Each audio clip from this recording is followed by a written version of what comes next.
Yo, what is going on, you guys? Welcome back to a brand new video. In today's video, I'm bringing you the movie version for the Amazing Spider-Man continuation series. All of the Amazing Spider-Man continuation videos compiled into one movie edition that you can just watch all the way through if you want to binge before we get to Spider-Verse. If you guys don't know, I've been continuing all the Spider-Man unfinished stories, such as Spectacular Spider-Man. I did season 3, 4, 5, and 6, and then I went on to do the Ultimate Spider-Man in that universe. Then I continued Sam Raimi's Spider-Man 4 and carried on with Spider-Man 5 and 6 as well. And here we are with the Tasm franchise, and all of these continuation stories will then feed into one massive Spider-Verse crossover that I've been setting up for the past year and a little bit now. So if you are new to the channel, make sure to hit that subscribe button. Let's get hashtag Spider-Verse hype in the chat, in the comments down below. And with that being said, enjoy this movie compilation of the Tasm franchise, and I'll see you all in the next one.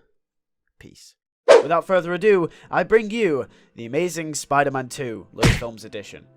Okay, so first of all, no. The entire first 10 minutes of this movie, no. Peter should not have this suit. As much as I like the Tasm 2 suit, because trust me, it's the best live-action suit by a long shot, keep the Tasm 1 suit. Tonally, this makes no sense. This is the beginning of the problems when it comes to the tonality of this film. The suit is the start, and it gets much worse. The suit should be the Tasm 1 suit, because that is the vibe this series is going with. This series in Tasm 1 set the dark tone, and I'm not saying it can't be light-hearted, it's just that it started out as a dark tone and then skips straight to a light tone with the second one. At least have a fade. I like the Batman vibe this Spider-Man universe gives off, and it should stay that way, at least for this film. Tasm 1 took risks by doing it different, and I'm not gonna lie, it worked. Like, it actually worked, and I praised Tasm 1 for doing this, and you guys know I love that movie. But then Sony decided to listen to the 30% of people that didn't like that and changed it to the colourful rainbows and a suit that looked like it came straight out of Hollywood. This doesn't make any sense. First off, I know the suit looks good, but it doesn't look like Peter Parker made it. The suit from the first movie I can get Peter making, but the Tasm 2 suit, no fucking way. People don't like the Tasm 1 suit, but should you? I mean, it's a costume made by a teenager in his basement. So should it look good? No, it shouldn't. And damn, it doesn't look that bad. So this movie, he will keep the same suit, except it will have a few tweaks and adjustments just so they can sell more action figures, because, you know, we're semi-realistic over here. So straight away, we're going to replace the suit and stay consistent with the tone from the first movie. The first scene can still be in the daytime, because that doesn't really matter. I get that every scene in Tasm 1 with Spider-Man were never in daytime, but it's unrealistic to think he wouldn't be out in the day, so keep it. It doesn't matter. Have him stop a few low-key crimes, though. Don't have him chase the Rhino, okay? Have Spider-Man stop crimes, crack his jokes, and swing away. Don't have him accidentally kill people by having being cocky towards the Rhino. This is not Spider-Man. I don't know how much I should utterate this. Utterate, that's not a word, is it? Jesus Christ. Second thing about this first opening scene, we're going to cut Rhino completely from this movie. He doesn't need to show up. He just doesn't. Hashtag leave Alexi alone in the comments, please.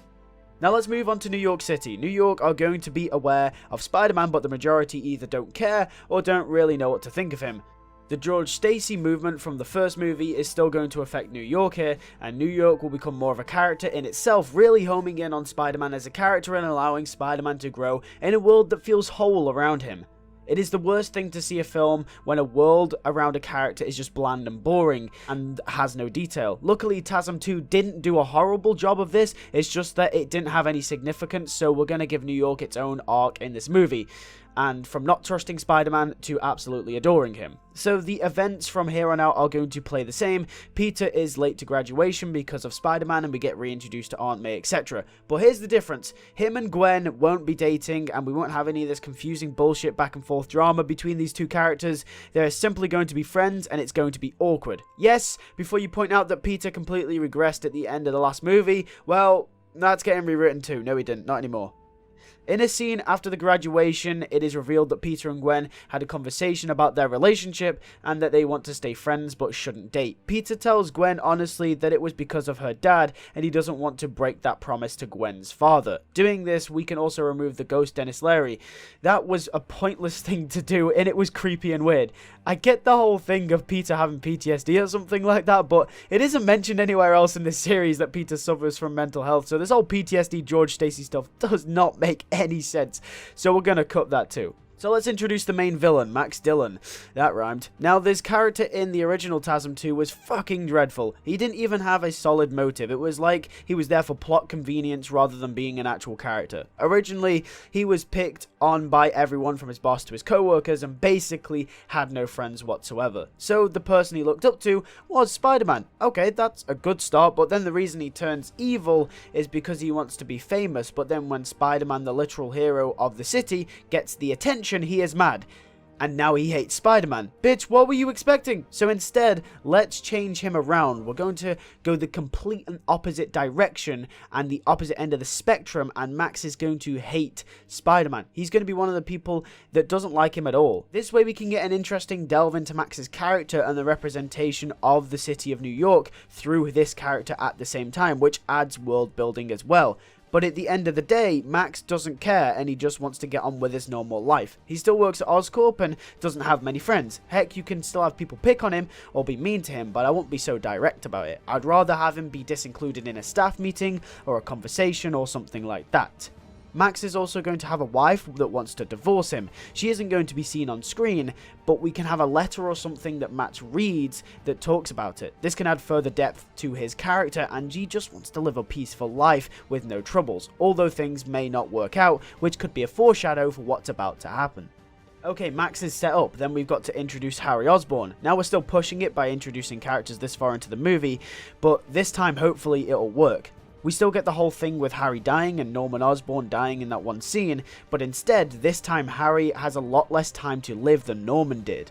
This can make his desperation for a cure be all the more believable because in the original movie, he had enough time to live until he was about Norman's age, which, let's be real, was a long ass time. So it's revealed that Harry is dying quicker than Norman ever did. It is also revealed that Harry was a disappointment to Norman. This triggers Harry to try and accomplish something that his father never could, thus setting up a goal for Harry.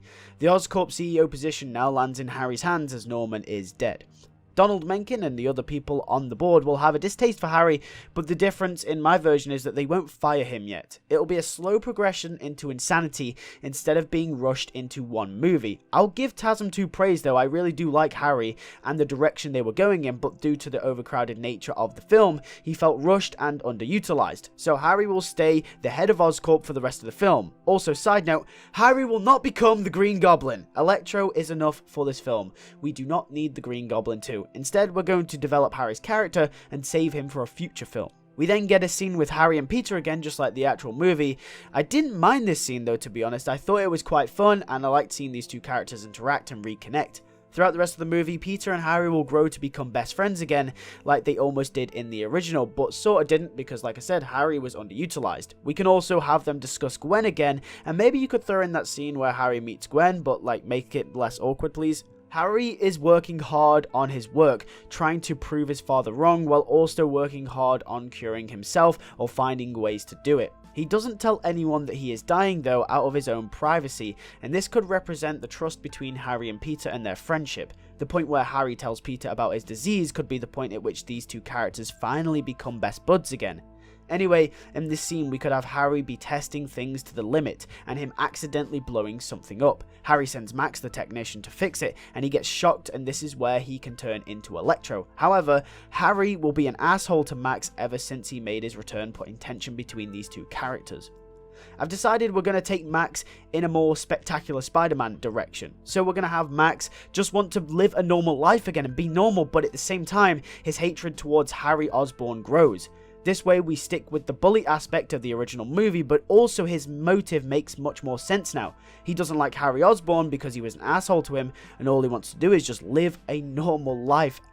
He'll be in the hospital and he pleads to get out of there. When the doctors refuse, he breaks out in his anger. He will walk down the street normally, yet when trying to do day-to-day things like normal, he is hindered by being conductive. This drives him insane until he snaps and he wants revenge. Max goes after the one person he can blame the most, which is, of course, Harry Osborn. Whilst this is happening, Peter and Gwen decide to meet up because they've decided they don't want things to be awkward with one another, and they want to resolve this whole friendship thing that they've got going on, which they discussed earlier as well. They want to be friends but not awkward. They both realize that they want each other in each other's lives, but can't actually have each other. So this will be similar to the scene we had in the original movie with Electro showing up, but this time it isn't for them to settle their breakup, it's to define their friendship. Max explodes and goes after Oscorp Tower where Harry is. Max, now Electro, wipes out a floor of the Oscorp Tower looking for Harry. Peter's spider sense goes off and he goes off looking for him, leaving Gwen. Gwen is left with an unsure look though. You can tell that Gwen really wants to get back with Peter,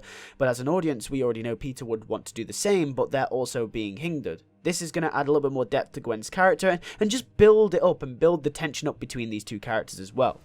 Spider-Man arrives on the scene to stop Electro. Electro doesn't want anything to do with Spider-Man and keeps telling him to get out of his way. Spider-Man cracks jokes at Electro, calling him Sparky, etc. This pisses Electro off even more. Spider-Man saves Harry, Donald Mencken, Felicia Hardy, and a few others from the tower. He then has his first full battle with Electro. Spider-Man beats Electro and Electro zaps away into hiding, but not without a casualty. One of the Oscorp workers died in the fight. This crushes Peter, even though Spider-Man saved everyone other than one person.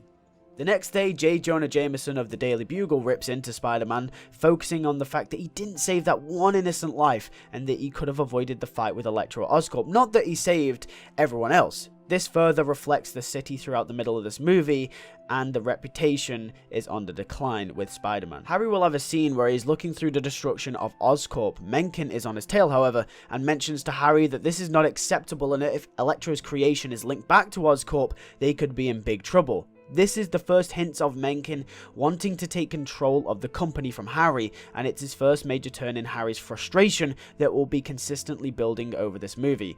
Harry's resilience, however, disregards Mencken, further elevating his cocky nature to do something with Oscorp and turn it into a legacy. Yet, the thought of himself dying is still clear in his mind. Once Mencken leaves, Harry comes across some files about Richard Parker's research into spiders. He thought this would be a good idea and tried to find the spiders to help cure himself. When inquiring to find out, it is revealed to Harry that all the spiders were destroyed just before he became the CEO. Remember this fact, by the way, guys. But also no one knows why. Just remember this for future videos, by the way. Come The Amazing Spider-Man 3, just remember this bit. Harry only has one more option, and that's to ask for Spider-Man's blood, just like in the original movie. This is the point in the story where Harry will ask Peter if he can ask Spider-Man to meet him for his blood. Harry does this since he finds out that Peter takes pictures of Spider-Man on occasion for the Daily Bugle. Peter says that he'll find him. This is also the scene where the trust between these two characters becomes very evident and they become pretty much best friends again. We then get a similar scene to what we got in the movie where Spider-Man visits Harry. As much as Peter would like to help his best friend, he knows he can't. He is put between a rock and a hard place. He knows he can't. Spider-Man's blood could kill Harry, plus Peter doesn't want his genetics getting out there. This is a risk, especially with Oscorp on the radar, that he can't take. Harry now hates Spider-Man, and he also puts out a statement about his distaste in Spider-Man, further fueling the city's resentment over the Wallcrawler. Peter is at the lowest of lows in this movie at this point. He can't help his dying best friend, him and Gwen can't be together, the city hates Spider-Man, he just doesn't know what to do. Peter is trying his hardest to find a way to cure Harry, and this leads him to becoming down. Aunt May and Gwen will be there for moral support, furthering the relationship Peter has with these two characters. Peter goes looking for answers for Harry's cure, and this is where we get the underground tunnel scene from the original movie, except this time the difference is, Richard Parker didn't inject his blood into the spiders. This allows Spider-Man to be anyone and doesn't make Peter Parker special in any way. He doesn't find any answers to Harry's cure, just some more information about the spiders and why Richard did what he did, thus continuing the Richard Parker story set up in the first movie. Also, before leading into the third act, we'll have a scene with Max Dillon reflecting on himself and what he has become, the monster that Osborn had turned him into. Plus, everyone is against him, including society and including Spider-Man. Spider-Man, not willing to understand him, has further cemented his hatred towards him. There will also be a scene on the down low where Peter is out as Spider-Man and you can clearly see the city doesn't like him. Peter is highly considering hanging up the costume as it affects his social life with Gwen, and also everyone hates him, and also Harry Osborn as well. Then in an alleyway there is a kid getting bullied for wearing a Spider-Man mask and cosplaying as him. Spider-Man drops down and decides to help the kid out. This is similar to the kid that got saved in the actual movie. However, this scene now represents New York's view on Spider-Man, but also there are still people that have hope in Spider-Man. The kid's name is Miles, just for reference, why not? Peter decides that the people need a Spider-Man to believe in, someone they can look up to and not someone they can resent. I'm going to be taking a page from my Ultimate Spider-Man video here, so just beware. So Peter will reveal another costume he's been working on, which is the actual Tasm 2 costume. However, it won't be as professional and it won't look as good as it did in the actual movie. It'll look a little less glamorous, thus now having a smooth transition from a darker tonality to a slightly lighter one, which was what the original movie was going for. This does not mean I will change the complete vibe of the movie for the last act, yet this costume represents a new hope for the city and a new chapter in the life of Spider-Man. Just a little side note here too, Gwen will not actually get the offer from Oxford in this movie like she did in the original one, and she won't die either. This movie was already stuffed as it is, plus in this time it can actually be used to build on her character even more and her relationship towards Peter. But it isn't all flowers and roses as Electro is back and he's out for revenge. And he's got nothing to lose, which makes him dangerous. He's out to kill everyone that ever wronged him, as he has been driven completely insane. Electro goes to the power plant to level the entire city, as he believes at this point everyone is against him. So basically he's just going to commit mass genocide. However, Spider-Man swings in to save the day. The beauty of this interaction is that Spider-Man's arc and Electro's arc throughout this movie are completely the same, yet they went in the completely opposite directions.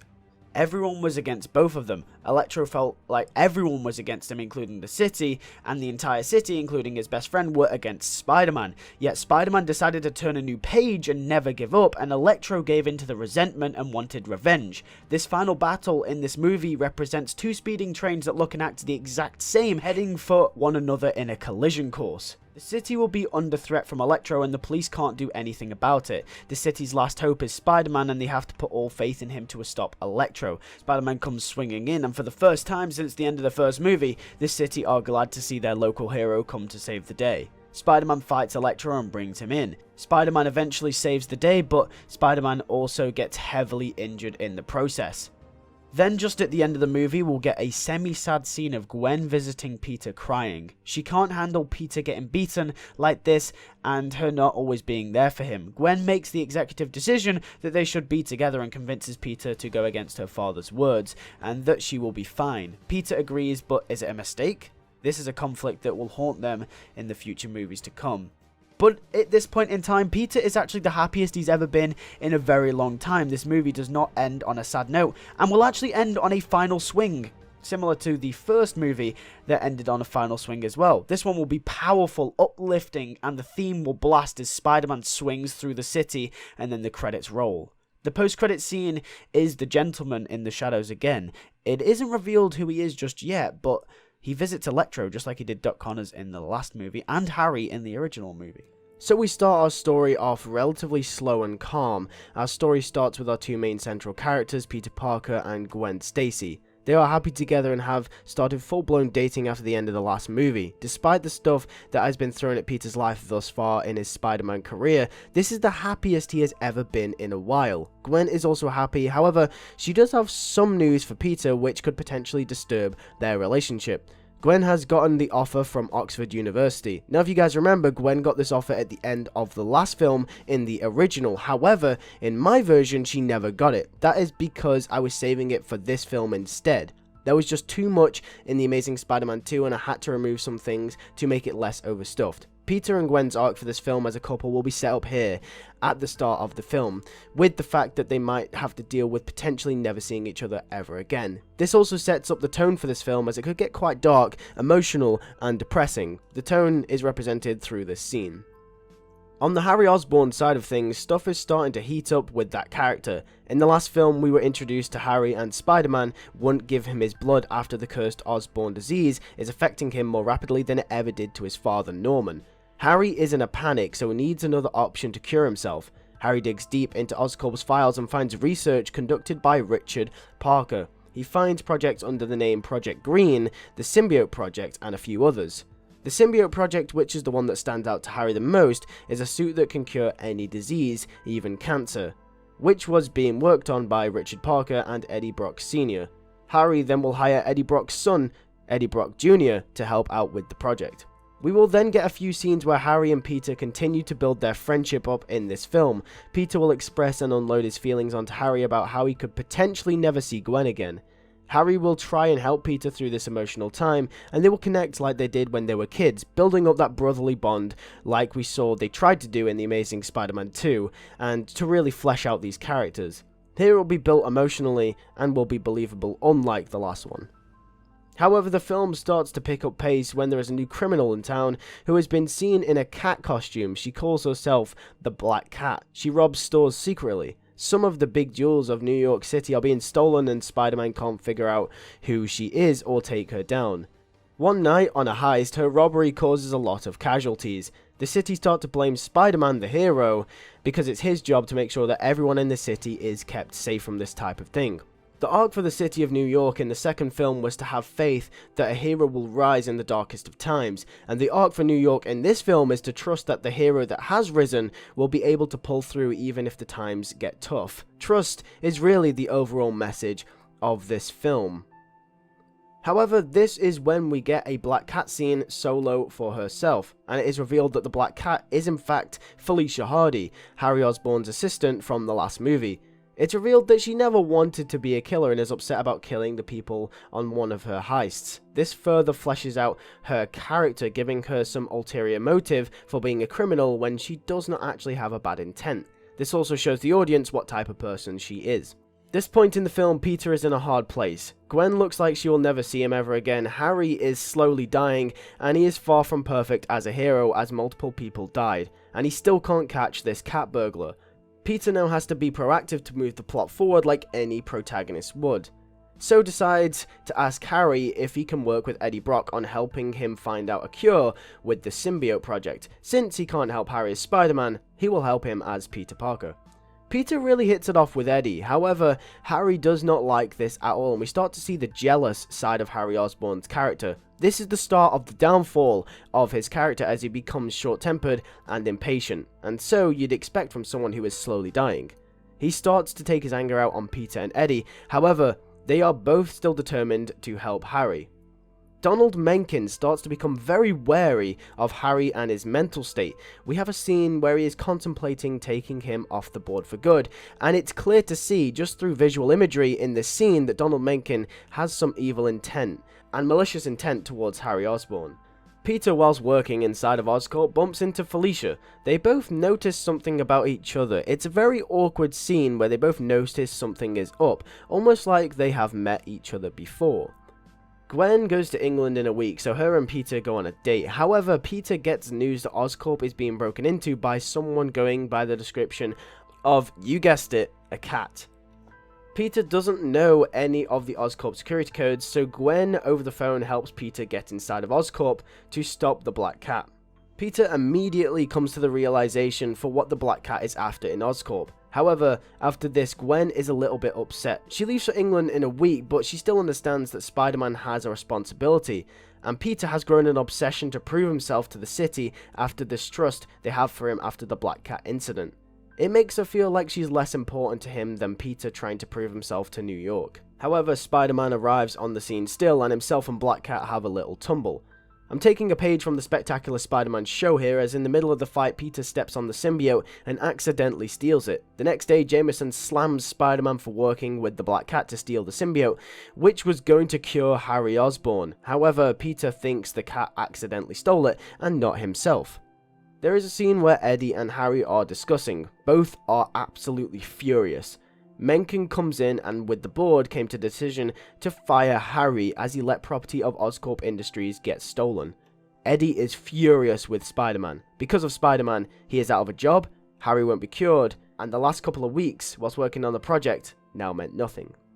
Harry sees the local newspaper and pictures provided by, you guessed it, Peter Parker, and is furious at Peter now for not trying to stop it. Peter starts to realize that no one would be able to get into Oscorp like that as easily as the cat did unless that certain person worked at Oscorp. After all, he had to have Gwen help him get into Oscorp in the first place. Peter puts the pieces together, and after that scene earlier where Peter and Felicia met each other and it was quite awkward as if they'd already met each other before that, he figures out that the cat is in fact Felicia Hardy. Harry starts to scram. He is dying and it's happening faster than his father. He starts to tremble. He breaks into Oscorp and digs deep into Oscorp's files and finds the Green Project, the serum created by Norman Osborn that he actually did discover earlier and read through, but decided to go with the Symbiote Project. It's meant to enhance human abilities. It probably won't have the same effect as the symbiote, and it was never completed and testing was never done, so it could be lethal. But Harry's hope is that enhancing his human abilities, including all main systems around the body, could help cure him. What has he got to lose? He's going to die either way. Without any hesitation, he takes it. Spider-Man confronts Felicia. Felicia starts to break down in front of Spider-Man, showing the weak side of her character. She tells Spider-Man that she never wanted that life. It is revealed that Donald Mencken saw her talents and hired her to steal the symbiote so he could kick Harry out of Oscorp. And if she didn't, she would be fired from Oscorp. Donald Mencken has been behind everything this entire time. The cat robberies with Felicia, kicking Harry out, and now it's all coming together, but at the same time, falling apart. Spider-Man tells Felicia she can do good, and she can turn her life around if she just stops the crimes. Felicia refuses and escapes, due to her shame. Peter and Gwen have a scene where they're both upset. Gwen because she has to leave, and Peter is caught up with being Spider-Man too much. His ego has been damaged due to the city now not trusting him even more after the symbiote incident. They have a slight falling out and argument about this. This is where we get the symbiote crawling up the leg scene. Peter's anger and ego is thrived off by the symbiote. Peter has changed as a person due to his obsession of being accepted by everyone. Harry, Eddie, Gwen, the city, Aunt May, Jameson, Felicia. But slowly over this film so far, all of his relationships have been damaged and he's angry. The symbiote plays off this fact and thus the black suit Spider-Man is born. We could have a similar scene to the classic hanging upside down scene like in the cartoons, comics, and of course Spider-Man 3. The serum starts to affect Harry. The symptoms go away, but he starts to hear voices inside of his head. The voices in Harry's head will represent all the built-up anger and aggression he's been repressing and only slightly showing at times. Spider-Man could have saved Harry once, but he rejected him, and now he's took away the last chance to Harry's survival, the symbiote. Harry must bring justice to the city. Harry shares an agenda with the city, so decides to take it up on himself to stop Spider-Man once and for all. For the city, for him, and his legacy. Harry goes completely insane, and his goal is clear now. To save himself, first he must kill Spider-Man. Harry Osborn, now the Green Goblin, tracks down Spider-Man. Harry does some digging, and after much research he concludes that it would make a lot of sense if Peter Parker, his friend, his best friend, his brother, was Spider-Man. Why wouldn't Peter call the police at the crime scene with the cat? Because he was fighting the cat. He was Spider-Man. Harry combines his anger for Peter that he developed in this film with the hatred that he has for Spider-Man, and together it creates a big ball of mental mess. He kidnaps Gwen Stacy. This pisses Peter off, and the symbiote embodies and represents this. Spider-Man won't let Harry have his life, so Harry will torture him by taking away the person that he loves the most, Gwen. Spider-Man hunts Harry as black-suited Spider-Man. The final showdown and grand finale to this relationship of these two characters ends here. Peter Parker as Spider-Man and Harry Osborn as the Green Goblin. But who is the villain? They both have done wrong in this film. The lesson here is that in a fight where you both have hurt each other, it doesn't mean someone is morally right. Most of the time, both sides of the story are valid for using anger and aggression, but it doesn't mean you should. This is represented through the insanity of the Green Goblin and the anger fueled by the symbiote Spider-Man. As the news broadcasters start to home in on the fight, we get a shot of Felicia down by the sidelines contemplating whether to help or not, and considering Spider-Man's offer to turn away from the crime and do some good. She can't decide, she is conflicted, and she walks away. She doesn't want to get involved. In the end, Peter as a character is punished for this, and the Goblin kills Gwen. It's almost like karma. You could almost think of it as he traded Harry Osborn's life for Gwen's life, or vice versa, by stealing the symbiote. Peter is furious and beats Harry to a pulp. He almost kills him until he comes to the realization, Spider-Man does not kill people. This is the catalyst for Peter to get rid of the symbiote as he realizes what it's doing to him. He almost killed his best friend, or ex-best friend at this point. He gets rid of it, and Eddie Brock, from being religious, is at a church, which will be explained away, don't worry. and Peter goes to the same church to get rid of the symbiote. Eddie Brock gets the suit, and the final shot of the movie is a zoom in on Venom's face and a big roar in the background. And then I'll throw in a little post-credit scene at the end here of Donald Mencken and his evil plan. Donald Mencken is being suspicious. He's behind the cat robberies, he was behind the entire Black Cat, he was behind Harry getting fired, but was this all for a reason? We'll have to find out. So we start off our story where Peter is depressed about Gwen's death and everything that has happened with Harry Osborn. He is Spider-Man no more, and that is the setup for this film. Aunt May can see that Peter is having a tough time and actually tells him that her friend Anna Watson is back in town, and that is going to start his relationship off with her niece, Mary Jane Watson. And yes, Mary Jane is now introduced into this universe just after Gwen's death. Peter and Mary Jane meet and they hit it off. After Peter has lost Eddie Brock, he's lost Harry Osborn, he's lost Gwen Stacy, Peter now has a glimmer of hope in his life as he's met Mary Jane. We're with Eddie Brock as he starts interacting with the symbiote. This symbiote tells him all of the secrets about Spider-Man and shows him that Spider-Man is Peter Parker. Eddie decides that he will take Peter Parker down. He now has all the motivation. He hated Spider-Man for stealing the symbiote and hates Peter Parker for being Spider-Man. He trusted Peter, and from his perspective, he's a turncoat, he's a fraud, and he's a liar. Then Alex O'Hearn is broken out of jail and is terrorizing the city in a mechanical rhino costume. Peter doesn't help at first because he's conflicted about being Spider-Man, but then Black Cat decides to help take him down, but the rhino has the upper hand. This forces Peter's hand and he helps take down the rhino in the Spider-Man costume. Black Cat and Peter have their first scene together since Peter asked Felicia to become a hero, and Felicia has. She's tried to help. Felicia explains that she thought about what Peter had said. She explains that she hasn't seen Spider-Man in a while and wondered where he'd gone. She is mad at him for not being there for the people when they needed him the most. Peter taught Felicia responsibility, and Peter has regressed on that now. Felicia has to give him a taste of his own medicine. Therefore, Felicia was forced into doing the right thing, and that was all because of what Peter told her. She never wanted anyone to get hurt, as said in The Amazing Spider-Man 3. However, Peter is still regressed. This does not convince him to come back to be Spider-Man full time. Although, him going to help take down the Rhino shows that there is a glimmer of hope within Peter. He is still extremely depressed about Gwen and Harry and everything that had happened, and he's still really down. He still needs someone to come into his life to help him and convince him of otherwise. They are wondering, however, who and why Alex had the costume and who he got it from and who he worked for. Felicia has a small inkling that it came from Oscorp, as it looked like some Oscorp tech, as she did work at Oscorp in The Amazing Spider-Man 2, but Spider-Man exclaims that Harry is at Ravencroft. So who else has access to Oscorp tech like that? This is a mystery that will puzzle them too for the rest of the film.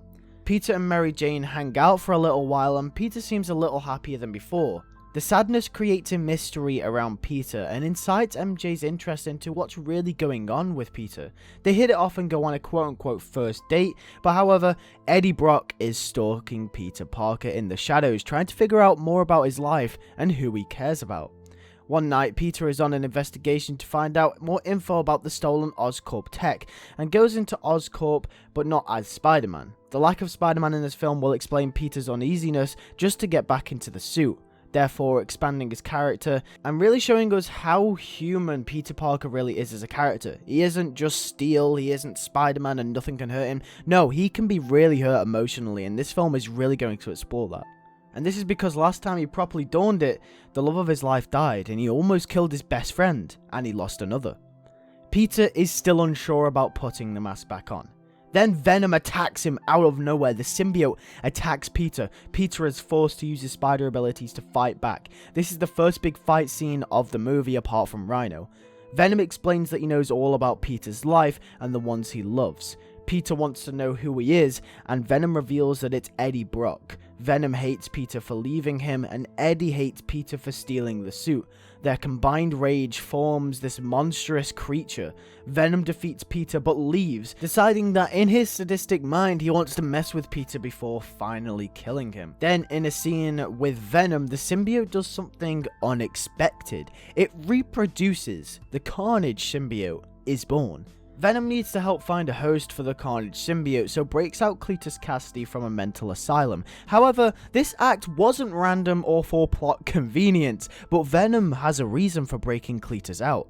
Venom, along with his hatred for Peter, also possesses all of Peter's memories because of the symbiote, and to be clear, this is past memories, so he would not know about Mary Jane. So let's just say Cletus is someone from Peter's past that Venom could use to hurt him. And this is where the peak of Venom's sadisticness really comes in. It really shows how far Venom is willing to go to kill and mess with Peter Parker for ruining his life. And if you're thinking this is a little bit too much to get revenge, remember, his aggression and anger is also enhanced by the symbiote. Peter and MJ carry on getting to know each other, and we find out more about MJ and who she is as a person. We find out that she wants to be a news reporter similar to the Ultimate Comics. MJ can tell something dwells on Peter's mind, however, and asks what's up. Now here is the thing, previously Peter told Gwen about him being Spider-Man, but clearly that was a mistake because she died in The Amazing Spider-Man 3. So Peter can see this somewhat going somewhere as they start to grow close in this film. Now, their relationship won't be fully explored in this film, as this film is mainly revolved around Venom and Peter. However, even though MJ is a side character in this film, we can still explore them two as well and setting up their relationship for The Amazing Spider-Man 4. So what we're going to do here is we're going to explain that Peter will not tell MJ that he is Spider-Man like he did to Gwen in the first one. The reason for this is because Peter has learnt from Gwen. He has learnt, he's gone through that learning curve that he should not really tell people he is Spider-Man because it gets them in danger. It can get them killed just like it did to Gwen. Venom tells Carnage that their goal is to take down Spider-Man once and for all. However, Carnage says he has bigger plans. Turns out Cletus is a maniac and is a psychopath. The Carnage symbiote embodies this and represents this and starts to bond with Cletus unconditionally, and it drives him completely insane. The symbiote thrives off his lack of empathy and wants to go on a psychopathic killing spree. This is the difference between Venom and Carnage. This is the difference that makes Carnage more powerful than Venom. He asks Venom if he'd like to play a game of who can kill the most people, and Venom is horrified. This is Venom, Eddie Brock we're talking about. Brock never wanted to hurt anyone other than Peter, and it's the empathetic side of Eddie Brock that keeps him from going completely insane. It's the other level of Eddie Brock, because his character goes deeper in this film. His character is explored, and his empathetic side starts to come through. Carnage says that he'll deal with Brock's puny little problem in killing Parker, and then will proceed to do as he pleases, as Carnage is, quote-unquote, a nice guy. Venom tries to stop him, but in the fight, Carnage comes out on top. They both scrap with each other, and it's a major battle. Venom tries his hardest to stop him, but Carnage wipes the floor with him. Carnage tracks down Peter whilst he is with MJ, and Peter tells MJ to run as Peter is trying to conceal his identity, as we discussed before. She gets away with the rest of the crowd as they're in a public place, and Peter and Carnage fight. Peter asks if this is Venom, and Carnage says no. He reveals his face, and what do you know? Venom had broke out Uncle Ben's killer. Cletus Kasady killed Uncle Ben.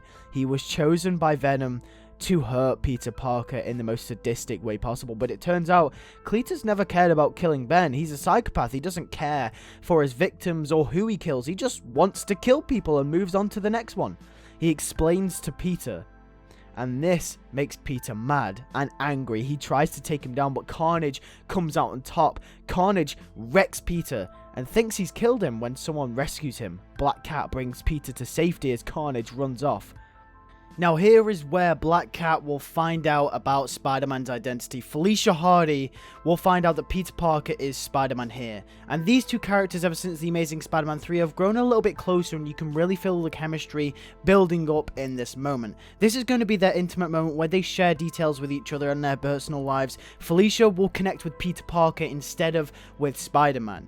And obviously, as we know, Spider-Man Peter Parker has regressed in this film, and Felicia didn't know Peter's identity, but now that she does, she can connect with him on a more sympathetic level, and now that he has regressed, Felicia will help him in this film. It's almost like a vice versa, role reverse kind of scene, and it'll be an emotional scene where they share details with each other about their personal lives. Felicia and Peter will really get to know each other. The reason this works so well is because in The Amazing Spider-Man 3, Peter had embodied the rage of Venom. But then in this film, Peter has embodied the rage of Carnage. You see, Peter was angry in The Amazing Spider-Man 3, but when he sees that Uncle Ben's killer is behind the Carnage symbiote, this enrages him even more, and he embodies the qualities that you would need to host the Carnage symbiote.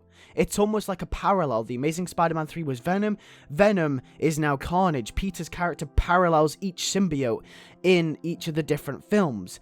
Except in The Amazing Spider-Man 3, he did come host to the Venom symbiote, but in this one, he won't, because obviously he's gone through that learning curve from The Amazing Spider-Man 3 in learning that the symbiote is not the way to go. However, he's conflicted. Peter is trying to battle his emotions. The anger is pulling him one way, but Peter is saying, no, we can't go that way anymore. And then we get a scene with Peter and Aunt May, and this is going to be the real turning point for Peter's character. Peter is worried about being Spider-Man and completely breaks down to Aunt May about everything that has happened. Aunt May reveals that she knew Peter was Spider-Man right from the start in The Amazing Spider-Man 1, at the end, obviously with the egg scene, but never said anything. She knew. Peter tells Aunt May about Venom's situation, and Aunt May tells him that Ben would never want him to give up. Peter explains that he would kill Cletus if he could, but then May explains that's what Cletus would want. That's what Ben wouldn't want. That is exactly what the Carnage symbiote wants him to do. The Carnage and Venom symbiotes are designed to embody the rage of the host, making Peter another susceptible bystander to either symbiote at this point in time. Peter takes these words wisely and knows what he has to do now. There are news reports all around the city that Carnage is tearing everything up and he's going around killing a bunch of people. Venom comes to find Peter. Peter is straight away on the defensive, however Venom is there to talk. Venom comes to terms with Peter, explaining that him creating the Carnage symbiote and giving it to Cletus was a big mistake. He never wanted to kill all these people, he only wanted to get back at Spider-Man for stealing the symbiote and ruining his life at Oscorp and obviously almost killing Harry. Venom asks Peter if they can put aside their differences to bring down Carnage, as Carnage has proven that he can beat both of them in a one-on-one fight, as earlier stated in the film. Spider-Man hesitantly agrees and thinks he could be being brought into a trap, so stays on edge.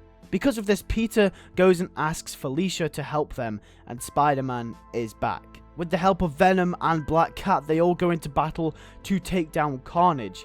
It's a tough battle, however they take down Carnage, and in the end everything is solved.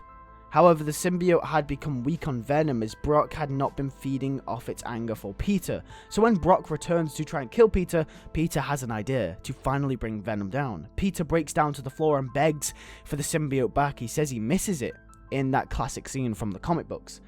And Venom slowly falls from Brock. Brock screams for it to come back, but just before he can bond with him, Peter webs it up, and it's over. Brock doesn't have the symbiote, and Peter is Spider-Man once more. We start our story straight off the bat with Dr. Otto Octavius, who is working at Oscorp for some years ago. This scene will introduce his character. Otto is a pushover. We see Norman Osborn before he dies. Norman tells him that Oscorp can't keep funding his project. An argument breaks out. Otto says that he can't just steal his work. Norman says that he can as long as it's under the Oscorp name, and Otto storms out. Cut to the present day and Spider-Man swings through the city and there's news of a robbery in town. Peter swings down and it's revealed that some guy calling himself the Shocker is robbing a bank. Spider-Man lands and takes down the Shocker. Black Cat arrives on the scene just after the Shocker had been taken down and she jokes about how Peter can't leave anything for her. This is a quick banterous scene what we use to show Felicia's character a little more. As Peter leaves, her smile turns to a frown and she looks down. We then cut to Donald Mencken, who is with a mysterious figure, the Gentleman. The Gentleman says that Shocker was another one of your failures. As you remember, it was revealed last time out that Donald Mencken was behind everything at Oscorp, the Rhino and everything. Well, now it's revealed that the Gentleman, the one who we saw in the Amazing Spider-Man 1, 2, and 3, is now at the helm of it. He was controlling Mencken this entire time. Mencken is only doing what he's told. The Gentleman says he will be punished if he fails again. He wants Spider-Man drawn out and eliminated. We then cut to Aunt May and Peter says that he needs to start moving on with his life apart from just being Spider-Man. So he says that he's going to start going to college to study science and get his life back on track, because he was really interested in science as a kid and when he was in high school. Aunt May says this is a good idea. We then get reintroduced to Mary Jane and Peter Parker. These two talk about what just happened in Venom when MJ ran off from the battle. Peter explains that he got out fine. You see, MJ doesn't know that Peter is Spider-Man, and it makes sense for Peter not to tell her that because of what happened with Gwen. And Peter is so hellbent on not getting anyone else hurt. He's doing whatever it takes. Peter is also interested in MJ, so he doesn't want to make the same mistake again. He has learned. Peter tells MJ that he's going to go to college, and MJ reveals that she's put in an application to go to an acting school and that she wants to become a news reporter or get connections to becoming a news reporter. You see, these two aren't fully blown dating yet, but it'll show that they have interest within each other. I really don't want to force this relationship on the audience, as I feel like after Tasm 3 when Gwen died, it would be a little too soon to just say Peter is dating someone else now. So this will feel more gradual, and it will help with seeing how these two characters grow up and seeing how they become to like each other and interact with each other. We then cut to a scene where Peter goes into college for the first time and meets his teacher, Dr. Otto Octavius, who after his little Oscorp incident is now a college teacher. Doc and Peter introduce themselves to each other, and Peter and Ock really like each other. You see, originally I was going to do more of a Spider-Man 2 route with this story, but I think I'm going to go more of a PS4 route. The reason for this is leading up to the Sinister Six movie that I'm making, I want to make as many of these characters as sympathetic as possible. And I feel like really tying Otto down to Peter as someone he respects is going to hurt even more when it comes to it. We then have a scene where Peter and Black Cat are stopping some crimes and they're standing on a rooftop at night. Peter was about to leave until Felicia calls his name and she takes off her mask, making this seem more personal as now we can see her face. She speaks to Peter and was beating around the bush to tell him something. She seemed nervous. Peter asks her what's wrong, and Felicia can't bring herself to say anything, so she says it's nothing. Peter says okay and swings off. The shot lingers with Felicia and a tear trickles down her face. The nighttime setting reveals her lost in the dark kind of judgment. It is revealed that Felicia actually has feelings for Peter, but she can't admit them to him out of the fear that it'd mess their friendship up. You see, Peter was the only one who invested time into caring about her and what she was going through in the third film, which is why now Felicia has the utmost respect and sees him as a man, a guy who really cares about her. But Peter is Spider-Man, and that's what Spider-Man does. He helps people. Felicia isn't just another person that was saved by Spider-Man though, as these two have become really good friends. But Peter doesn't feel that way back. This will be represented through the fact that in this scene, Peter will keep his mask on the entire time and Felicia won't, almost as if Felicia is opening up and Peter is staying closed away. This scene will next be paralleled with a scene with MJ and Peter out on a date. This scene will be a topic of what are they comes up in conversation. They will awkwardly talk about it, and you can tell that Peter is hesitant.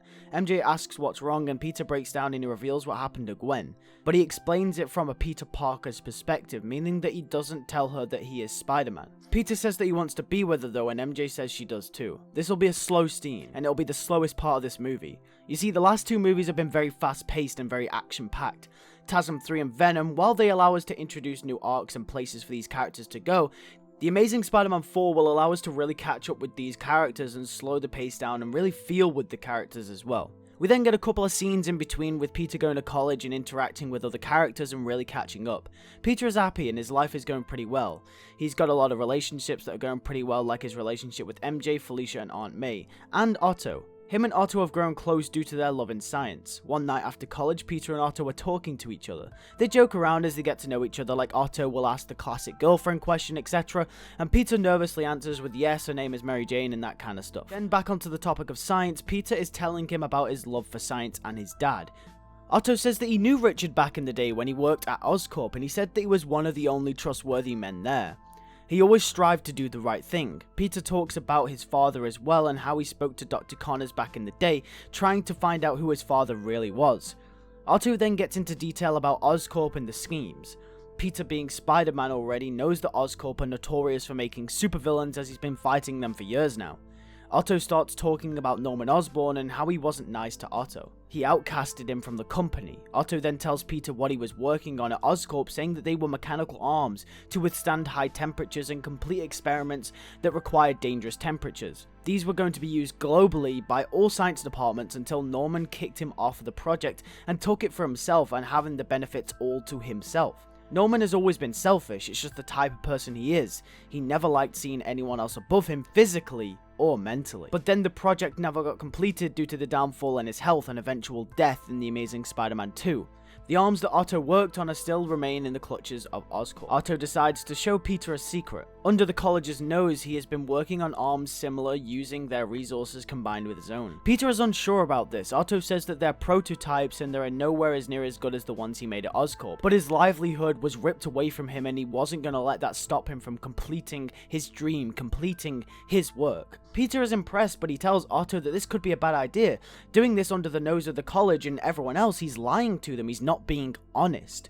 Otto says that as long as no one else finds out, then they should be fine. Otto asks Peter if he can trust him, just like he did his father. Peter says yes, even though he knows it's the wrong thing to do, setting up the main arc and theme of this movie and The Amazing Spider-Man 5, which will be honesty. There will be a 2-movie arc about Peter being honest with people in his life, and he will have to see the consequences as well. But the arms weren't stable, they were dangerous in some aspect. We then skip forward a little bit and Peter is discussing with Aunt May about Otto and he doesn't know what to do about it. May says that he has to do what's right. There's only so far one person can go to do the right thing before they become wrong themselves, which was a line to represent Otto in this movie. We then get a scene with Felicia where she comes home. This is one of the first ever scenes we get with Felicia as a person, personally. She puts down her coat on the side and sits down on the sofa in her apartment. She looks at a picture of her and Peter in the Spider-Man costume and the Black Cat costume. She looks down. She decides that she's not going to succeed by keeping a secret, so she decides to let him know. And then Peter attends Otto's class the next day and tells him that he should stop doing what he's doing because it could get him hurt. It's not the right thing to do because he has been obsessing over this grudge he has had over Oscorp this entire time. Otto refuses and gets mad at Peter. How dare he? And then the school officials will walk in and confiscate Otto's stuff as it was a hazard and was dangerous. Peter has now done the same thing that Norman did to him all these years ago. He grassed him out. From Otto's perspective, Peter is as bad as Norman now. Otto screams and says, "How could you do this to me? I thought we were friends," and then presses a button. The arms leap onto him and says that if anyone comes near him, he will not hesitate to show them who's boss. Peter can't do anything about it as he's not in his Spider-Man suit. Otto says that they won't take this away from him. Not again, not after Norman. Peter shouts at Otto to calm down and he doesn't. He is being driven completely insane by this and Otto knocks Peter and the schoolman out of the way, seriously injuring the schoolman but not Peter since he's Spider-Man. Otto exclaims that he's going to take back what's rightfully his. He's finally going to exact revenge and he escapes.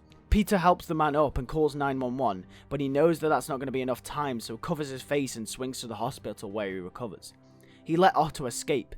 Peter starts contemplating with himself. He was honest with Otto, and look what it led to. Honesty led to someone almost dead. This dwells on Peter. Should he not be honest with people to spare their feelings, to spare lives? But he can't think about that now. He has to stop Otto. But first he gets a call from MJ. She wants to tell him something. Peter meets up with MJ and sees a bruise on his head. She asks where he got that from and Peter says it's nothing, he just bumped his head. MJ tells Peter that from the connection from her new school that she applied to, she got a new acting job downtown on a short film. Peter says that's really good and he's really proud of her. And then they kiss each other. It was spontaneous, it was real. These two characters have built up to this moment, and something great happens. And they share it together. They both just look at each other. And then we cut back to Otto in his home where he has the arms and they start breaking down. He needs new ones. He needs new ones from Oscorp and he'll take back and have his revenge. Otto does a few small repairs that he can on the arms he already has, and then activates them and wears them. And it's time. Doc Ock is born. Doc Ock goes to the Oscorp tower and breaks in. There is news about it. Peter is with MJ and Peter has to leave, so comes up with an excuse and he leaves. He puts on the costume and swings through the city towards Oscorp. Doc Ock breaks in and finds the arms as he tears things up left and right. But then Spider-Man lands behind him. They have a funny little first interaction before they fight. Ox slightly gets the better of Spider-Man. Spider-Man is down and Ox takes the arms from Oscorp and escapes successfully.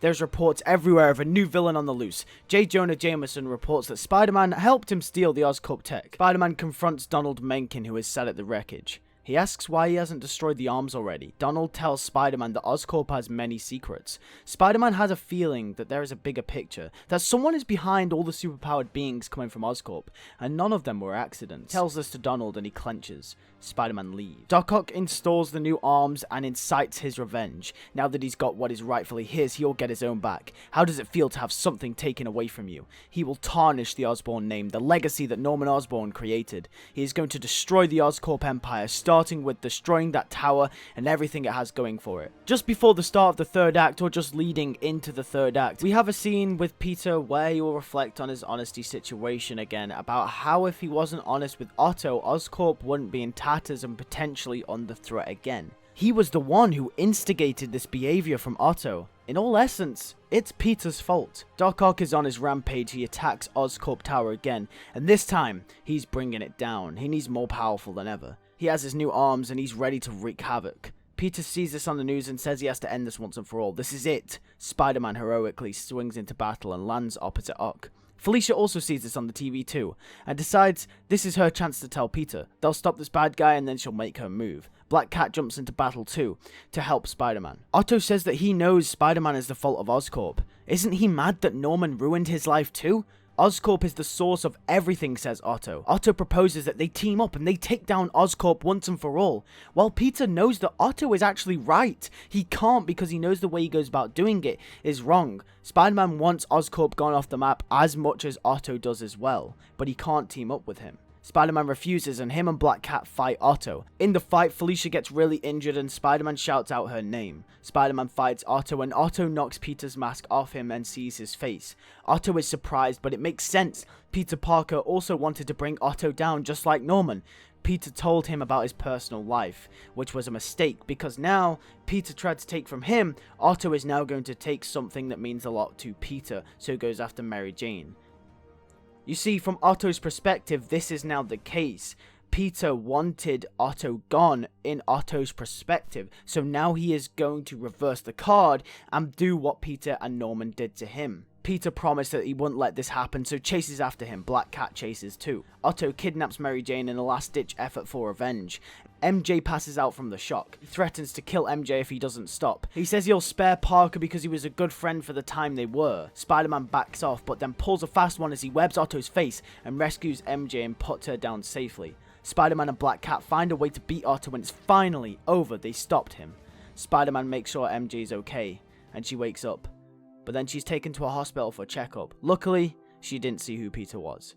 Peter and Felicia have a scene where they're reflecting on what just happened. They talk for a while with their masks off, and then out of nowhere, Felicia says that she has something to tell Peter, but then said that she'd rather show it instead, and then she kisses Peter. Peter lets it linger before pulling away. Peter doesn't say anything. Felicia says that it's fine if he doesn't feel the same way, but she just wanted him to know. Felicia just wanted to be honest with him. Peter says that he's got a lot on his mind, and that he can't be thinking about this right now.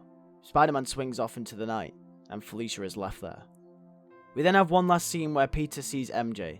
Peter has been thinking about everything that just happened. He knows that something similar to what happened to Gwen almost happened again today, and he won't let that happen again. He can't have MJ being hurt. They see each other and Peter asks if she's okay and she says yes. Then Peter decides to break up with her and tell her that they shouldn't see each other anymore. Peter tears up and so does MJ. MJ gets mad and wants a reason why. But Peter says that he can't tell her, and he walks off. He wasn't honest with MJ to potentially save another life, because the last time he was honest with someone, a person almost died. Roll credits.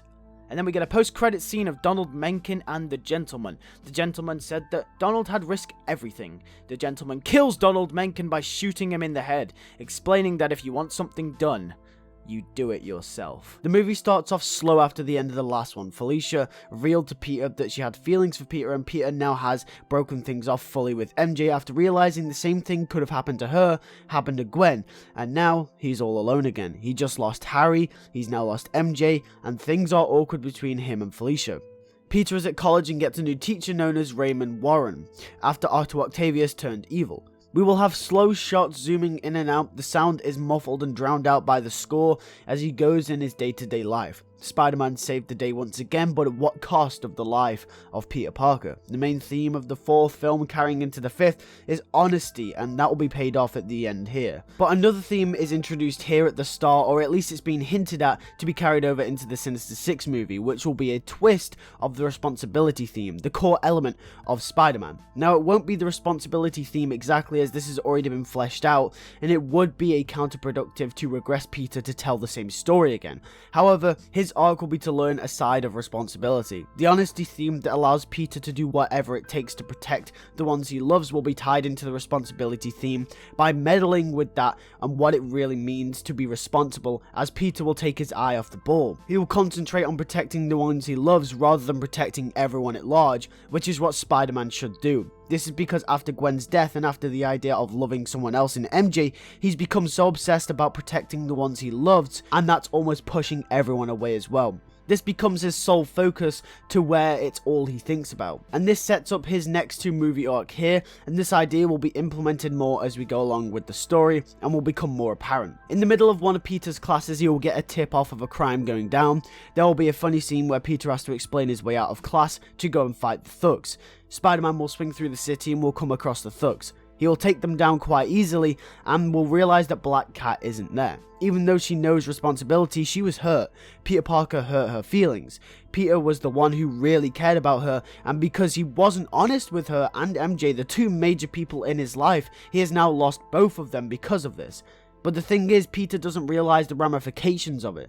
There will be a scene where Peter calls Felicia, but Felicia won't pick up, and it'll go straight to voicemail. Peter will say how he hasn't heard from her since that night, and he's worried about her and the fact that she hasn't shown up to help take down any crimes either. Felicia on the other end just listens and doesn't say anything back. We then cut to a scene with the gentleman as he's in the shadows, but sees some Oscorp tech. He says that if you want payback given, you can't rely on other people to do it for you, you must do it yourself. He will take down Spider-Man once and for all. And it's some goblin tech, the same that Harry wore before in the series, yet it looks more developed, it looks more dangerous. This movie, when we kick off straight into the action, there is no beating around the bush, we get straight into it. And then the news gets out that Donald Mencken has been missing. Peter thinks that this is weird and actively tries to hunt this out. As we remember, Donald Mencken and Spider-Man have been subtly at each other's throats for a while. After their confrontation in The Amazing Spider-Man 4, Spider-Man has been onto him and now he's been found dead. But why? Peter thinks that there could be some kind of higher power. Peter will become an active protagonist in this movie, seeking out the answers that have been lingering there for a while. Peter goes to Oscorp and finds him dead, but this time as Spider-Man, which mirrors him going to Oscorp earlier in the series in Venom, where he went as just Peter Parker. Then he was not trying to be Spider-Man, and now he's learned that he can never give up, and this change represents this. This shows how far Peter's character has come, and subtle things like this will be hinted throughout this movie just to show the progression of character. Some Oscorp executives will tell Spider-Man that some weird stuff has been going on lately, that everything has been secretive and right under the noses of a lot of people regarding the Donald Mencken death. Spider-Man agrees, and he knows that he's got to find out how he died. He gets a lead to Mencken's family and decides to visit his wife. Spider-Man swings to Mencken's house to find his wife dead, poisoned by a green substance. Spider-Man's eyes widen, he is shocked. It's been made to look like she poisoned herself. The cops arrive later that day and Jean DeWolf says that she did it to herself and they have a motivation. Her husband was killed, so she did the same to herself. Spider-Man says that he's not so sure, in that this is all very suspicious. Then from afar in the shadows, the gentleman slips down a mask. We can't see what mask, but he puts it on. Spider-Man digs into Mencken's wife a little more and finds out that not only was she married to a man who had a lot of Oscorp secrets under his belt, but also she held a fair few Oscorp secrets and actually used to work there alongside Mencken. Spider-Man wished he had a straight answer, but he didn't. He's so confused. Then Spider-Man is swinging throughout the city peacefully, thinking about what he's going to say to MJ next time he sees her. He really likes her and he's really starting to think about her again.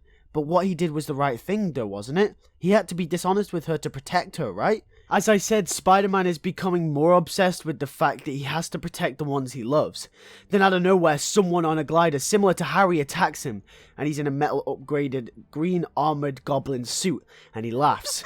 Spider-Man asks, "Who are you?" and will crack a few jokes about Halloween, and the Goblin will say he's here to kill Spider-Man, and that Spider-Man has been a thorn in his side for a while. Peter in the fight starts to put the dots together in his head.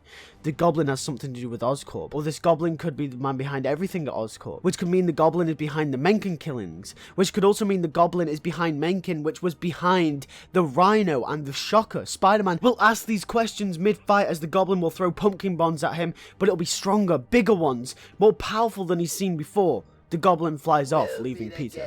Peter is confused, but the next step is to figure out who the Goblin is. That way, he can be one step closer to the truth. Peter realizes who the Goblin was before. It was Harry. Harry would also want revenge after their little feud a few movies ago. What if he wants revenge? What if he's the one behind everything? It would make sense. Peter goes to Harry in jail and he's there.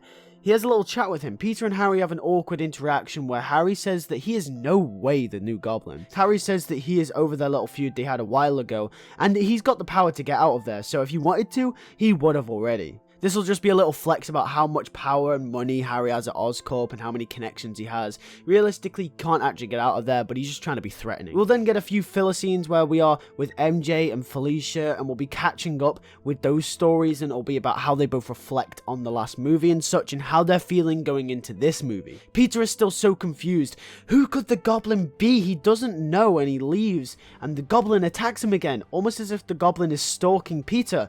He tells him to keep guessing, but shouldn't they really be talking about who he really is? Spider-Man questions, what do you mean? And the Goblin reveals all. He tells Spider-Man he knows he's Peter Parker, and Spider-Man is shocked by this. The Goblin reveals he knows everyone he loves. Spider-Man, while fighting, falls away from the glider as the Goblin flies off. The Goblin is toying with him, and Spider-Man has to stop this before anyone gets hurt, like MJ or Felicia or even Aunt May. Spider-Man has an idea, and it has to be someone who knows his identity, so he goes and visits Dr. Connors. Maybe the Goblin is Connors. Maybe Connors wanted revenge all this time. Maybe it was him. Anything is possible at this point. Spider-Man visits Connors, and Connors is still there, like Harry, except for Connors is friendly with Peter. Then the doc tells him that he might know who is behind the Mencken killing, and says it might be Norman Osborn. Spider-Man questions that, but Norman Osborn is dead, right? The doc tells him that some shady stuff was going on at Oscorp before Norman's supposed death, and that they were in full force to make a cure and cast aside a bunch of other talented individuals like Peter's dad Richard to work on this cure, but Norman became obsessed and unhealthy. The cure wasn't just meant to cure the Osborns, but was meant to be mass-produced and sold globally for many diseases according to the doc, and then all of a sudden one day, they stopped working on it, and Norman accepted his death. Connors and everyone working there found this very suspicious. Connors had a theory that this guy behind everything is the real Norman Osborn. Spider-Man asks, how is that possible? And Connors said, well, after everything that has happened with him, Electro, Goblins, and Rhinos, I don't think it's out of the realm of possibility. Spider-Man will dwell on this thought. However, before anything, he has to sort out things with MJ and Felicia. Peter goes to Aunt May to ask for advice. She says that he has to be honest with those two girls because if he isn't, he's gonna hurt their feelings. Peter is thinking that their lives matter more though, right? But Aunt May has a point, you have to be honest with them. He's taking his eye off the bigger picture, off the ball. He also has to be there for them when they need him the most, because what if one day, the reason he's not there is the deciding factor between whether they live or die. But Peter decides he can't dwell over what happened with Gwen too much and decides to finally be honest. He goes to MJ's house and amping himself up. He's ready to tell her he's sorry, he's ready to make up. And then the Goblin flies out of the window with MJ in his hands. Peter screams no and chases after the Goblin. The Goblin has kidnapped MJ because he knows that Peter Parker is Spider-Man. It's come right back and it's looped all the way back around to bite Peter right back on the ass just because he wasn't honest with her. It's like Peter Parker cannot win in this situation. Everyone that he loves, as long as he's Spider-Man, is always going to be in danger. The Goblin is testing Spider-Man's limits when it comes to a standstill. All the cameras are on them both, and the Daily Bugle reports local news girl Mary Jane Watson has been kidnapped. Felicia sees this on the news, and we have a moment with her. She knows that she has to help, and maybe if she did something sooner, they could have gotten to the bottom of the Goblin sooner. Then maybe MJ won't be in so much danger. So she decides to stop being selfish and petty, and the Black Cat is back. One Goblin killed Gwen, the other threatens to kill MJ, but Peter has learned. Peter has improved since then. This scene, almost repeating itself like earlier in the movie, will be a test of character. How much has Peter learned? How much has he improved? How much has he changed from earlier in the series? Spider-Man says he just wants to know what he has against him, and the Goblin says everything. They start to fight, and MJ is trying to crawl away, but the Goblin gets Spider-Man down and grabs MJ again. Then he drops her. Spider-Man tries to go after her, but Goblin latches onto him and holds him. And just before it's too late, the Black Cat comes in out of nowhere and kicks the Goblin, releasing Spider-Man. Spider-Man swings down and remembers what happened to Gwen. Instead of catching her with a web, he webs the closest thing to himself and yanks him down to the floor.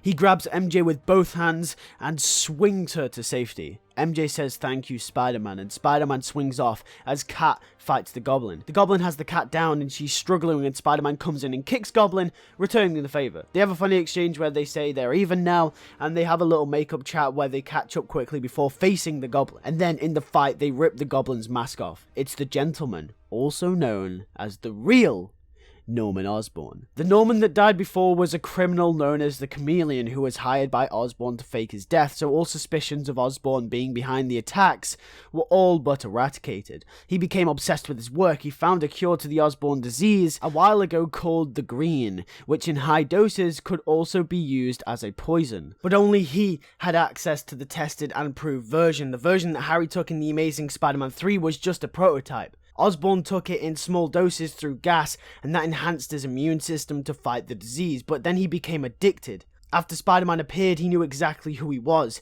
He studied him right after the Battle of New York with the Lizard, and even spoke with Connors himself. He knew that he was Oscorp's creation, but more importantly, Osborn believed it couldn't be a coincidence that Richard's boy became Spider-Man. Even though it was a coincidence, Norman Osborn doesn't see it like this. Norman and Richard had a feud themselves. The reason the Spider Project was discontinued until Connors came along was because Norman and Richard had a falling out about who could use the research for what.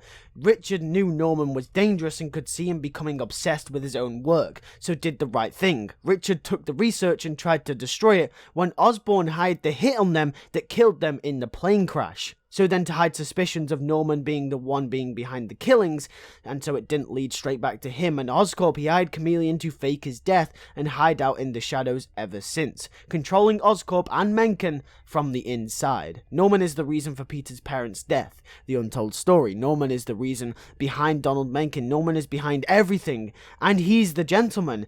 He says that if something needs to be done, you've got to do it yourself. That is what he's learned. So becomes the Green Goblin, using the Goblin Serum and formula to enhance his agility, strength, intelligence to take down Spider-Man, the offspring of Richard Parker. And now the whole war between the Parkers and the Osborns, this entire franchise will end here, with Norman killing the last Parker, Peter Parker. However, Spider-Man won't let that happen. Peter and Felicia team up and take down Osborn once and for all. They win. The Parkers win. Spider-Man won. Now this is where the peak of the personal feuds and needs to only save the ones he loves happens going into the next movie, the Sinister Six. Peter will start to come back around to almost reevaluate what responsibility means, but the first arc of the last movie and this one needs to be rounded off first. Now the whole personal feud and connection ties into the whole personal war between Peter and Osborn. As you can see, it all peaks here for these characters. But here is the thing. Peter Parker was Spider-Man on accident. It just so happens that it was all a part of the bigger picture, all a part of the big war that led into this final battle between Norman Osborn and Peter Parker. And then he has to be honest, so Peter will go to MJ and reveal that he is Spider-Man on purpose, and say that he is sorry for everything that has happened, and they never wanted to end it like this. MJ says that she loves him, and they make up for a happy ending, or so they thought. We cut to Norman in prison, who is pissed. But he has one more trick up his sleeve. If none of the villains could defeat Spider-Man alone, what if they all tried together? We start this movie with Norman Osborn in prison. He has just been sent to prison in the last movie after the death of Donald Mencken and being behind all of the Green Goblin attacks. Then he is approached by someone in prison. It's Herman Schultz. Herman seems pissed off at Norman that he lied. Norman promised that Spider-Man would be out of the picture and Herman would be getting his big score. Norman says that if he's in, he has one more final plan to take him down. Norman mentions that they've been doing it wrong each time. Each time they have fought Spider-Man, his ability to adapt to a situation and overcome an opponent, combining both his sheer strength, agility and smarts, has put all of the villains he's gone up against at a disadvantage. But one thing he wouldn't be able to deal with, says Norman, is if they all went up against him at once. We then cut to Peter, who is happier than he was before. He feels like a massive weight has been lifted up off of his shoulders since the last movie, and now that he has been honest with MJ, that things will be better than before. He is with MJ and we have a moment where MJ questions why Peter never told her before. and he simply says that when he's Spider-Man, things get complicated. And since this is the last one in the series, we have a little moment where these two characters reflect on everything that has happened over the last couple of movies. Peter's arc, however, isn't over yet. In the last movie, he learned to be honest with the people around him, including MJ and Felicia. However, after the last movie, he started to lose concentration of what it really meant to be responsible as Spider-Man. Yes, the responsibility theme is going to be the final learning curve for Spider-Man in this series, and while that may seem like it's regressing the character, it's almost like a re-evaluation of responsibility. So much has happened over the last few years for this character, and due to other personal arcs and issues, Peter has grown too close to the ones he loves, like I mentioned in the last movie, to the point where protecting them is the only thing he cares about. At the end of the last movie, he saved MJ and then was honest with her. Peter may think that it's fine at the moment, but he really has to realize where he's going wrong. His need is different from his want. His need is that he has a responsibility to protect the city at large as Spider-Man, but his want right now is just to keep MJ safe because he's afraid of what happened to Gwen happening again, and that really being the overarching theme throughout the movies since Tasm 3. The theme of not letting slip what once slipped through his fingers, the ones he loves. So that's why this scene is necessary to reflect and really make it apparent that this theme and arc for this movie is the last arc and the last final lesson for Peter Parker.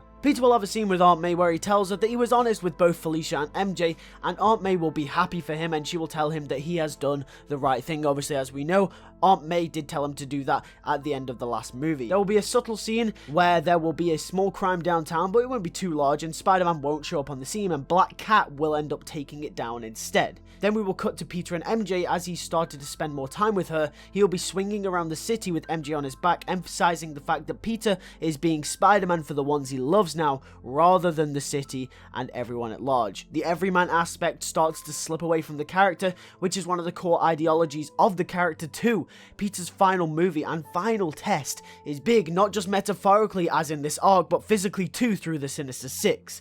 As we cut back to prison that holds Norman Osborn, he has gathered Alex O'Hearn and Herman Schultz, and he says that he has someone on the outside who has helped him stay hidden all this time, and he specializes in hiding in plain sight, and will help them get out of prison. His name is Dimitri, but more commonly known as the Chameleon, aka the one who helped Norman fake his death in the first place. The Chameleon calls in and has infiltrated the prison by impersonating a guard, and allows Norman and the others to know the exit plan. So then the Chameleon, Norman, Herman, and Alex all escape prison, and they go back to the ruined Oscorp Tower, which is now up for sale. We then get a scene where Norman reminisces about all the good times he had at Oscorp with Harry and Richard, just to show the human side of Norman Osborn. But then when he thinks about Richard, he gets mad and is reminded of his goal, the one he needs to destroy, the pest that bothered him and his family for decades, the Parkers, aka Peter Parker, aka Spider-Man. Norman says that there are 2 more members he has in mind for the team, and that they will be the 2 heaviest hitters, and they were just in very high containment. That is why the reason why Chameleon couldn't actually break them out. Norman reveals some upgraded Shocker and Rhino armor Oscorp had in development for these 2 before they were put in prison by Spider-Man before. He equips the Chameleon with some stun grenades and bombs.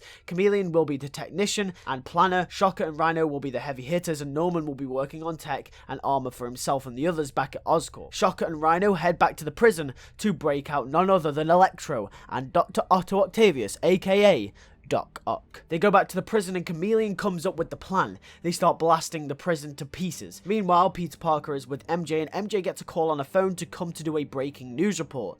Peter asks what's it about, and she says that 2 supervillains known as the Rhino and the Shocker are blasting Rikers Island to pieces. She prompts Peter to go and that she will be fine. They both leave. MJ is on the scene as the news reporter, and Spider-Man swings into action. Now here we will be taking pages from Spider-Man PS4 and also mixed with kind of the Web of Shadows prison break scene vibe too. Meanwhile, the Rhino breaks out Electro, and Electro says it's finally good to be free, and Rhino says to follow him. They start tearing everything up as Spider-Man lands on the scene and sees Rhino and Electro. Spider-Man will make a witty remark about Shocker and the fact that he was looking forward to beating him a second time. Spider-Man will fight the Rhino and Electro and will be distracted by them. Electro won't be able to get the upper hand as easy as he did before in The Amazing Spider-Man 2, as this scene will showcase how far Peter has come as Spider-Man and his abilities. Meanwhile, Shocker will be with Doc Ock and try to blast the door down, but he can't. He communicates to Chameleon and he lets him in. Doc Ock has his arms tied to the wall and Shocker breaks him out. He introduces himself to Doc Ock and Ock asks what's going on. Shocker says that just to follow him and all will be explained. Doc Ock escapes too, and himself and Shocker will join the Rhino and Electro. Spider-Man will be in pure disbelief. 4 of his arch villains have been banded together and are about to take him out when Black Cat arrives on the scene and will help Peter. However, they will escape. Skip forward a bit and we'll have a scene with Peter, MJ and Aunt May and Felicia, who has been invited back to Aunt May's house to a little gathering. There is a little awkward moment where MJ will look over at Felicia and it'll be a little funny moment to add a little bit of tension to the scene as these two characters have never met before. Peter will introduce her as the Black Cat. Peter will be frantic, however. 4 of his main villains are out on the streets and he doesn't know what to think. He is breaking down in front of the 3 people he loves the most, and those 3 people, all he wants to do is protect each and every one of them. He's afraid because they know who Peter is, they know where he is. The 6 know the identity of Spider-Man, and they are going after MJ, Felicia, and Aunt May, as well as himself. Peter knows this. Peter is panicking, and this is where we get the gist of Peter just wanting to protect the ones he loves comes in again.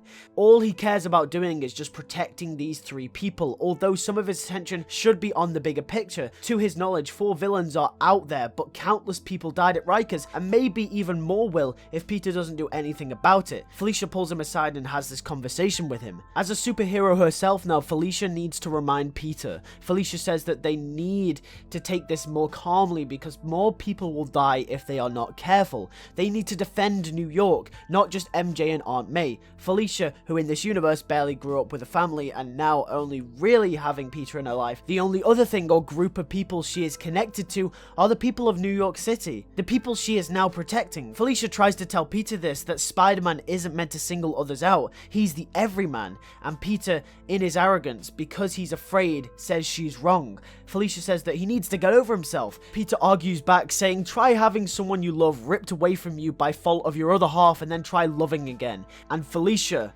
has no response. Peter walks off. He uses this as motivation to hunt for the villain, not for the city, but out of being scared. We then get a scene with Norman as the villains arrive back to Oscorp, and then Doc Ock meets Norman for the first time in years. They have a slight argument. Ock saying that he stole everything from him and casted him out. Doc says that he could squash him right now and grabs him with his arms. Norman argues back, well, who stopped you from having a second chance? And then the Doc replies with Spider-Man, and Norman says that's why he's going to be the bigger person and set aside their differences to finally kill Spider-Man and have their revenge and free will. Doc puts him down and agrees to it, but he says once Spider-Man is dead, the feud with them isn't over. Then the Chameleon arrives back and they equip themselves with gear they need. Norman puts on the Goblin mask and the Sinister Six is here. Norman Osborn as the Green Goblin, Herman Schultz as the Shocker, Alex O'Hearn as the Rhino, Dimitri as the Chameleon, Max Dillon as Electro, and Dr. Otto Octavius as Doc Ock. Spider-Man goes to check the only place where all the trouble has been happening over the last couple of years, and what do you know, he was right. He lands on Oscorp, and then out of nowhere, Electro zaps him. Spider-Man manages to cling to the side of the building, then Doc Ock bursts out of the window and knocks him down to the floor on the street. The crowd starts clearing out as Chameleon throws a smoke bomb, confusing Spider-Man. Then Rhino hits him, and Shocker blasts him. Spider-Man is on the floor, and then a laugh can be heard, and the Green Goblin flies above Spider-Man as the smoke clears. The Goblin is back, and Spider-Man's eyes widen as he looks around him to see himself surrounded by nearly every big supervillain he's ever went up against. They have a fight and the Six come out on top, obviously. Spider-Man is beaten to a pulp. He escapes, and then Felicia finds him and brings him to the house where MJ screams in horror as Peter is bleeding to death on the sofa. Aunt May tries to patch him up as best as possible. Peter is down. Then the Six are causing havoc around the city. They threaten to destroy everything, the city, everyone he loves if he does not show himself for a final showdown. The city is starting to become a war zone, each member of the Six tearing things up left and right, and it's all because Peter pays more attention to the ones he loves rather than the city. Peter looks out the window to the city. Then it clicks. Felicia stands behind him and says, "Do you realize now?" And Peter says, "I do." Peter says, "To save you guys, I have to save everyone else." He says he can't let the city down, especially after everything they've been through with Spider-Man. Felicia stays with MJ and Aunt May just in case the Six come back, or at least a small portion of them do. And Peter, bloody, torn and hurt, walks out onto the street and shouts that he is here. The Sinister Six, all of them arrive on the scene, and it's the standoff of the century. Spider-Man, Peter Parker, versus the Sinister Six. Everything has been leading to this. Chameleon throws a smoke bomb. Peter closes his eyes and trusts his spider sense and moves out of the way as Rhino comes charging in. Rhino hits a wall and gets stuck. Shocker tries to blast him, but he jumps out of the way and the blast hits the Rhino even further into the wall and damages his suit. Electro tries to blast him, but Peter is dodging all the blasts left, right and center until Doc Ock grabs him and throws him at a wall. Peter lands, and that was one mishap. He can't have many of them more. Peter webs Shocker's gloves up, hoping they'd overheat, but they don't, and Shocker melts the webs off, saying that he's learned from last time they met. Electro and Shocker carry on blasting him, but Peter has an idea how to defeat them. Spider-Man positions himself where they're either side of him, and they blast each other and overcharge each other and blow each other up. Spider-Man webs Shocker and Electro down to the floor. 3 down, 3 to go. Doc Ock goes after Spider-Man again. They fight each other for a while, whilst Chameleon and Norman sit back and watch and devise another plan. Spider-Man defeats Ock and then swings over to Norman. The Green Goblin stands in front of him, his last stand. And then he hears MJ's voice behind him. He turns around and there stands MJ. MJ says that she can't put up with Peter anymore. Being Spider-Man has put too much stress on her. Peter is so confused. She then gets close to the edge of the building. Her feet start quivering. Then the Goblin gets on his glider and says that it's not over yet and he's about to fly off. When MJ leaps off the building, Peter switching attention between the two. He trusts his senses. He thinks. And he leaps after the Goblin and grabs his neck with his arms. The Goblin is surprised. MJ activates a parachute and transforms into the Chameleon. Their plan had been foiled and Peter's arc is complete. He has learned he couldn't let the Goblin get away, because if he did, and he was selfish and saved the fake version of MJ, the likelihood is the Goblin would have gone after the real MJ. So he's learned to save the ones he loves. He has the responsibility as Spider-Man to save the city first and everyone else and act as the everyman. Spider-Man and the Goblin have their final battle. It's rough and it's tough, but Spider-Man comes out on top and the city cheer for Peter Parker as he collapses to the ground. The real Mary Jane arrives on the scene with Felicia. They run over to Peter, who is on the floor barely breathing, but he's still alive. Cut to a couple of months later, and Peter is happy with MJ, although he still looks like he's recovering. We get an ending narration from Peter Parker as it's finally over. Andrew Garfield's Spider-Man story comes to a close. He defeated the Sinister Six, he defeated the Goblin, and the city is going back to normal. We then get a post-credits scene. Peter is with MJ, and then it comes on the news that a strange man, grey, tall, and large, has entered through a portal of some kind, and he's looking for Spider-Man. He says his name is Morlun.